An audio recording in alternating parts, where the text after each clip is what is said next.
Hi, I'm Chris Schultz and I'm talking about Topeka. Today I'm going to be talking with Jim Rinner from JE Dunn Construction about the progress of the Capitol building. This episode is brought to you by the WIBW channels and Field of Greens, a garden bistro in downtown Topeka.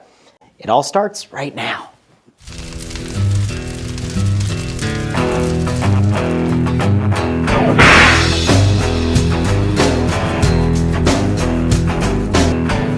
Discussing some of the most important architecture in Topeka with Jim Rinner from JE Dunn Construction, talking about the Capitol building. Thanks for joining us, Jim. You're welcome. Good to see you. Yeah, great. Thanks for joining us. Really appreciate it. So the Capitol construction's been going on for quite some time now.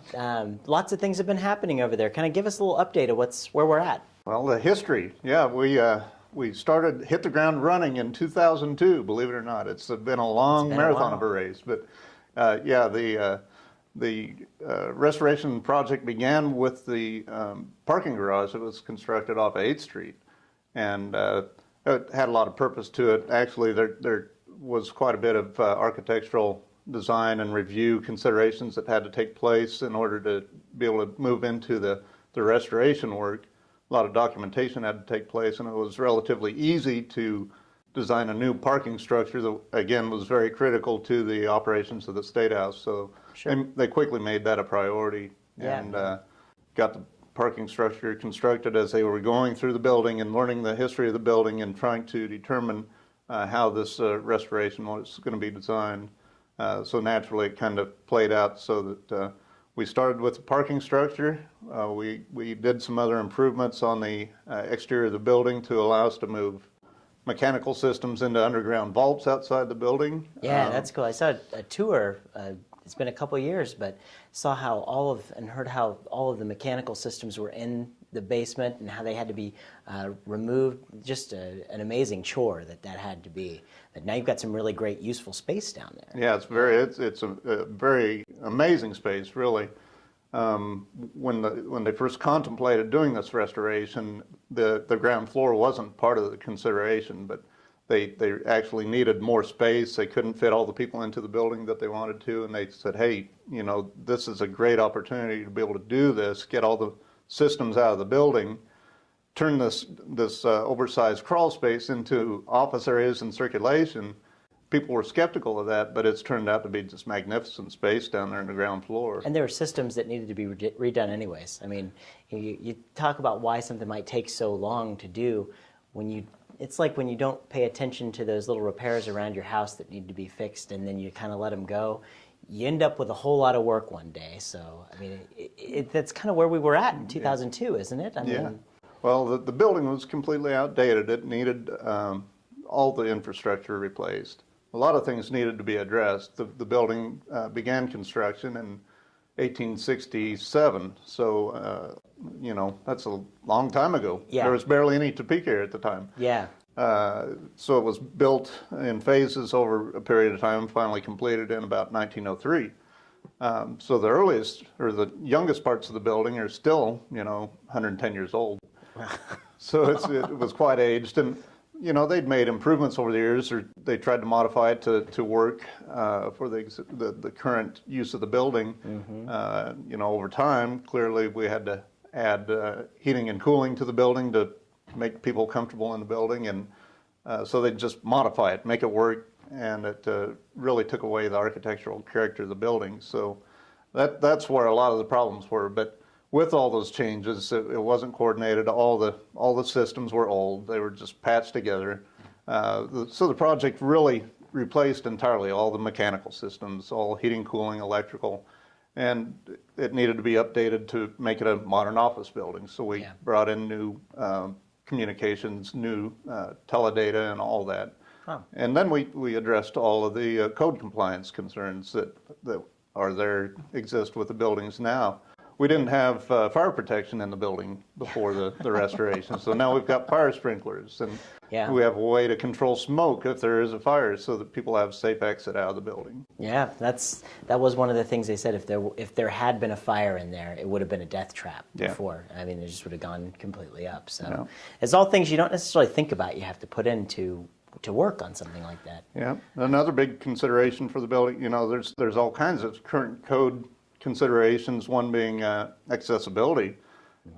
Visitors to the State House had a real challenge if you're in a wheelchair being able to get into the Senate or the House gallery to observe the proceedings taking place. If you're a disabled senator or representative, you couldn't get into the chambers without assistance because there were raised floors and things like that.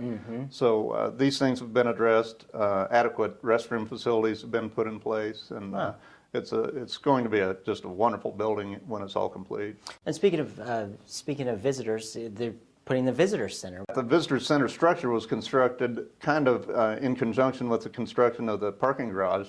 Okay. They needed to build the structure in order to get the people from their cars and into the north side of the building.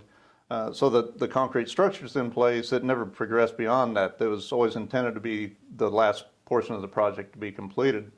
So right now there is no visitor center. In fact, it's the one remaining portion of the building that hasn't been funded yet, and the legislature right now is considering funding for that. It's intended to be privately funded. There hasn't been a real outpouring of support for the funding for the private funds for that, so I think they're considering doing a front to take care of that and then still pursue the private funding for that. So it's the visitor center that is left to be complete, and the site work that is another design package that hasn't been funded yet. We talked to Andrea Burton, who's the tourism coordinator over there, just last episode actually, and she was telling us how important it is, how many different people actually visit the Capitol building from out of state. And I can back that up being a restaurant guy right next to it. I see all kinds of visitors from out of state. It's probably the number one thing in Topeka that we have to really draw people in to show them that's going to make them look at everything else. I agree. I don't think it's just Topeka, though. I think people come to Kansas a lot of times to see the State House. We see a lot of visitors coming through. You can be passing through there in the evening or late afternoon hours and run into people that want to stop and talk, and they're from California, and they've been traveling, and they like to stop and see historic buildings, and one of the main attractions is capitals or state houses of the various states. It's a big beacon off of I-70. Right. You definitely see it. Yeah. I also want to get into the roof. That's been a big hot button issue. What's going on with the roof and the dome over there? Yeah, right now, well, last year the legislature did decide to fund a replacement of the roof and dome copper, the copper finish of the roofs. There has been a lot of deterioration in the roofs, and there's been a lot of leak problems here recently, particularly in the wings that we see a lot of it. It's a concern, when we're going through and we've done this much restoration work to the building on the interior, we want to make sure that it's protected and we aren't having these leaks. One of the questions is, frankly, why are we dealing with the roof at this point, this juncture of the project? Yeah. You would think it would be early on. Sure. There was consideration of the roofs early in the project. Experts looked at them, and there wasn't well-documented problems with leaks and water problems and things like that. Copper generally will last a long time, and you can make repairs to it, and it'll be a good roof system for a long time. So we entered this restoration period with the idea that we were going to go in and make repairs to the copper roof. As we did that, they were failing, and it wasn't the repair, it was adjacent areas. We'd repair this, and then this area over here would tear or have a problem. Oh, yeah. And we began to look into it a little bit more, and there's deterioration of the copper. There were poorly detailed architectural details for the roof that really prevented it from working the way it needed to. So the decision was it needed to be replaced. The architects have designed a roof replacement. It improves the details. It considers all the expansion and contraction of the materials. And so we'll have a quality roof system out of it that will last for decades, if not centuries. It's intended to be a long-term roof. That's what you need with a project like that, Yeah. Absolutely. Yeah. What other things is JE Dunn doing around Topeka?